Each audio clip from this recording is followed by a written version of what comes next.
वे कारक जो एकक कोशिका की ज्यामिति को प्रभावित करते हैं एकक कोशिका के पैरामीटर कहलाते हैं। और आप जानते हैं कि एकक कोशिका किसी क्रिस्टल जालक का एक छोटा सा भाग है और इसी के बार बार पुनरावृत्ति से क्रिस्टल जालक का निर्माण होता है।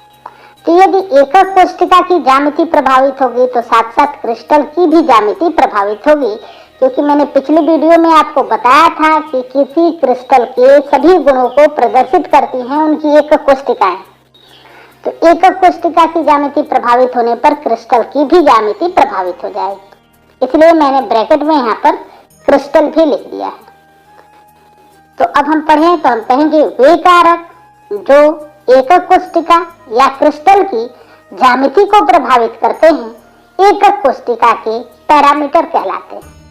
तो उम्मीद है आपको ये क्लियर हो गया कि एकक कोशिका के पैरामीटर का सेंस क्या है। यहाँ पर एकक कोशिका में दो प्रकार के पैरामीटर होते हैं। नंबर 1, कोरों या इसको आप कह सकते हैं किनारों की लंबाइयां या अक्षीय दूरियां भी उन्हें कहते हैं, और इनकी संख्या होती है 3। अब यहाँ पर यदि आपको कंफ्यूजन है कि कोरों की लंबाइयां या अक्षीय दूरियां का क्या अर्थ है और कैसे इनकी संख्या 3 होती है, तो ये मैं अभी आपको इसी वीडियो में समझाऊंगा। इसको लेकर अभी आप परेशान न हो, बस वीडियो को आप लास्ट तक देखिए। और दूसरे पैरामीटर में हम पढ़ेंगे कोरों या फिर इसको कह सकते हैं किनारों के मध्य के कोण या अक्षीय कोण, और इनकी संख्या भी 3 होती है। तो देखिए कोरों की लंबाइयां 3 हैं और जो अक्षीय कोण या आप कहें कोरों के मध्य के कोण है ये भी 3 है। यानी कि किसी एकक कोशिका में हम कुल पैरामीटरों की संख्या गिने तो हो जाएगी 6। इस प्रकार एक एकक कोशिका में पैरामीटरों की संख्या 6 होती है। 6 कैसे हो गई? तो 3 हो गई कोरों की लंबाइयां और 3 हो गई कोरों के मध्य के कोण, तो 3 और 3 मिलके 6 हो गए। अब हम थोड़ा सा इमेज से समझेंगे कि अक्षीय दूरियां या फिर अक्षीय कोण का अर्थ क्या है। तो देखिए यहाँ पर मैंने एक सरल प्रकार की एकक कोशिका दिखाई है। आप जानते हैं कोई भी एकक कोशिका होगी तो वो त्रिविमी होगी, क्योंकि क्रिस्टल त्रिविमी ही होते हैं, तो इसलिए उनकी एकक कोशिकाएं भी त्रिविमी होती हैं। किसी त्रिविमी एकक कोशिका के तीनों अक्षों की जब हम दूरियां निकालेंगे, तीनों अक्षों पर इनकी लंबाइयां क्या हैं, तो उसको हम कहेंगे अक्षीय दूरियां या फिर उसको हम कहेंगे किनारों की लंबाइयां। किसी त्रिविमी संरचना से संबंधित 2-3 बातों को आपको यहाँ पे ध्यान रखना है। जैसा कि आप पहले ही पढ़ चुके हैं कि यहाँ पर ये जो हिस्सा है जिसको हम कहते हैं कार्नर या किनारा, इसको हम कोना कहेंगे। ठीक है, ये कोने हैं। ठीक है, ये सब कोने हैं। ठीक है, जहाँ पर देखिए आप ये 3 रेखाएं मिल रही हैं, ये कोने हैं। ये जो किसी भी क्रिस्टल का ये जो एकक कोशिका का एक सतह है, ठीक है, एक सतह है। जैसे आप मान लो ये क्यूब के जैसा है, तो क्यूब में आपको 6 सतह देखने को मिलेगी। देखिए ये भी एक सतह है। सतह को हम कहते हैं फलक या इंग्लिश में हम कहते हैं फेस। और जहाँ पे 2 फलकें आपस में जुड़ी हैं, देखिए ये रेखा है जहाँ पे ये वाली ऊपर वाली और ये साइड वाली ये फलक आपस में जुड़ रही हैं इस रेखा पर, तो इस रेखा को हम कहते हैं किनारा। ठीक है, और यही अक्ष को भी प्रदर्शित करता है। जैसे देखिए इसको यदि हम मूल बिंदु माने तो ये हो गया एक्स अक्ष, ऊपर वाला वाई अक्ष, और ये जो हमारी तरफ आया है ये है जेड अक्ष। तो इसीलिए इनको ये कोण भी हैं और ये अक्ष को भी यहाँ पे प्रदर्शित कर रहे हैं, तो इसलिए इनको हम अक्षीय दूरियां भी कह सकते हैं, या फिर हम कहते हैं कोरों की लंबाइयां, या फिर हम कहते हैं किनारों की लंबाइयां। तो 3 अक्ष यहाँ पर हम लेंगे, क्योंकि ये त्रिविमी है तो 3 कोण हम लेंगे।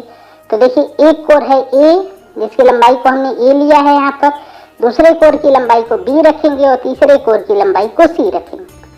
आप किसी कोण की लंबाई को ए, किसी को भी बी और किसी को भी सी रख सकते हैं। अब उसके बाद आप देखें तो इन जो कोण हैं या फिर जो किनारे हैं इनके बीच के कोण हैं, इनको हम कहते हैं अक्षीय कोण। अब अक्षीय कोण कहने से आपको ये लगेगा कि ये हमेशा 90 डिग्री के होंगे, तो ऐसा नहीं है। अक्षीय कोण हमेशा 90 डिग्री के नहीं होते हैं, इसलिए यहाँ पर आप यूज करिए किनारे। ठीक है, अब 90 डिग्री के कैसे नहीं होते हैं वो मैं अभी आपको बताता हूँ। तो देखिए ये 3 कोण हो गए तीनों अक्षों के बीच में। जिनको हम प्रदर्शित किए हैं यहाँ पे अल्फा, बीटा और गामा से। तो ये 3 सिंबल होंगे। आपको ध्यान रखना है कि जो कोरों की लंबाइयां या अक्षीय दूरियां होंगी उनको हम प्रदर्शित करेंगे ए, बी और सी से, और जो अक्षीय कोण होंगे उनको हम प्रदर्शित करेंगे अल्फा, बीटा और गामा से। यहाँ पे एक क्रम आपको भी ध्यान रखना है कि सी और बी के बीच का जो कोण होगा उसको आपको अल्फा ही लिखना है, और ए और सी के बीच का कोण बीटा लिखना है, और ए और बी के बीच के कोण को गामा से प्रदर्शित करना है। यहाँ पे मैं एक ट्रिक बताता हूँ जिसके माध्यम से ये बात आप ध्यान रख सकते हैं कि किसके बीच में क्या कोण रखना है। तो देखिए, आप सीरियल वाइज एक जगह पे लिख लीजिए ए, बी, सी, और यहाँ पे लिख लीजिए अल्फा, बीटा, गामा। मतलब ए अल्फा के समतुल्य मान लीजिए, बी को बीटा के और सी को गामा के।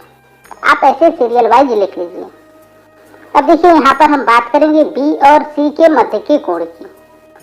तो देखिए, यहाँ पे बी आ गया, बी मीन्स बीटा के समतुल्य हम मान रहे हैं, सी को गामा के समतुल्य, तो बच कौन गया ए। तो ए के जो ए को हम किसके समतुल्य मान रहे हैं, अल्फा के। तो सी और बी के मध्य के कोण को अल्फा लिखेंगे। ऐसे देखिए, यहाँ पर ए और सी है, तो ए मीन्स अल्फा है और सी मीन्स गामा है, बच कौन सा गया, बी यानी बीटा। तो इसके मध्य के कोण को हमने बीटा लिखा है। और फिर देखिए, ए और बी के मध्य का कोण, ए मीन्स अल्फा, बी और बी मीन्स बीटा, तो इनके बीच बचा कौन, गामा बच गया। तो इसके मध्य के कोण को हमने गामा से प्रदर्शित किया। तो ये आपको ध्यान रखना है कि ए और बी के मध्य के कोण को आपको गामा लिखना है, ए और सी के मध्य के कोण को बीटा लिखना है, और सी और बी के मध्य के कोण को अल्फा लिखना है। तो इस प्रकार से ये 6 पैरामीटर बन जाते हैं। 3 पैरामीटर हो गए अक्षीय दूरियां जिनको ए, बी, सी भी कहेंगे, और 3 हो गए अक्षीय कोण जिनको हम कहेंगे अल्फा, बीटा और गामा। तो कुल मिलाकर एकक कोष्ठिका में 6 पैरामीटर होते हैं, और ये 6 पैरामीटर एकक कोष्ठिका की ज्यामिति का निर्धारण करते हैं। कैसे करते हैं ये हम आपको आगे समझा रहे हैं, ध्यान से देखिए। देखिए, जैसे अभी आपने एकक कोष्ठिका देखा, यहाँ पे अल्फा, बीटा, गामा का जो मान है वो आपको 90 अंश का दिख रहा है। यदि हम दूसरी एकक कोष्ठिका को लें तो देखिए, यहाँ पर ये जो अक्ष हैं देखिए वो कोरों से अलग हो गए हैं। इसीलिए मैंने आपको पीछे भी बताया कि अक्षीय दूरियां का मतलब ये नहीं है कि वो हमेशा अक्ष पर ही होंगे, वो अक्ष की तरफ होंगे, अक्ष पर होंगे, ऐसा आवश्यक नहीं है। इसीलिए कोरों के मध्य के जो कोण है वो 90 अंश निश्चित नहीं है, वो 90 अंश से कम या ज्यादा भी हो सकते हैं। तो यहाँ पे देखिए, यहाँ पे क्या हो गया, यहाँ पे ये जब कोण बदल गए तो आप देख रहे हैं जो एकक कोष्ठिका है इसकी ज्यामिति भी परिवर्तित हो गई। जैसे कोण 90 अंश था तो आपने देखा एकक कोष्ठिका घन के जैसी थी, या फिर आपको ये घनाभ के जैसा दिख रहा होगा। जब हमने इसके एंगल को चेंज कर दिया, अल्फा, बीटा, गामा के मान को बदल दिया, तो एकक कोष्ठिका की आकृति या फिर आपकी ये ज्यामिति परिवर्तित हो गई। इसी प्रकार यदि हम इन तीनों अक्षीय दूरियों को बराबर रखेंगे तो घन बनेगा, और यदि हम इनको एक दूसरे के बराबर नहीं रखेंगे तो कोई दूसरी संरचना बन जाएगी, जैसे मान लीजिए घनाभ बन जाएगा। तो जो अक्षीय दूरियां हैं और अक्षीय कोण हैं, इनको परिवर्तित करने पर एकक कोष्ठिका की ज्यामिति परिवर्तित हो जाती है। इसलिए इन 6 को, मतलब 3 अक्षीय दूरियां और 3 अक्षीय कोण को एक साथ हम कहते हैं एकक कोष्ठिका के पैरामीटर।